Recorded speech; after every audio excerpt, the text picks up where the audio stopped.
Prvem tednu priprav v Bohinju se nama je pridružil Markus Gros, v bistvu je bil na počitnicah z družino, ampak se nama je pridružil tudi na treningih. Takrat sva izvedeli kar nekaj informacij, kako trenira dejansko nemška reprezentanca in sploh v skupinskih čolnih. Takrat sva si kar nekaj zamislili.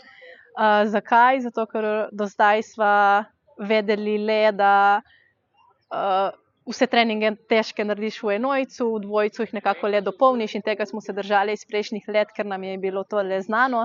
On pa je povedal čisto drugačno zgodbo, in sicer, da vse treninge narediš v dvojcu, enojc je le zraven, lahko ga tudi tekmuješ, ampak čim je cilj dvojc, je vse težko v dvojcu. Takrat sva si kar nekaj zamislili. Povedal pa je tudi, da oni trenirajo vsak dan v dvojcu, mi smo do sedaj 2-krat, 3-krat na teden.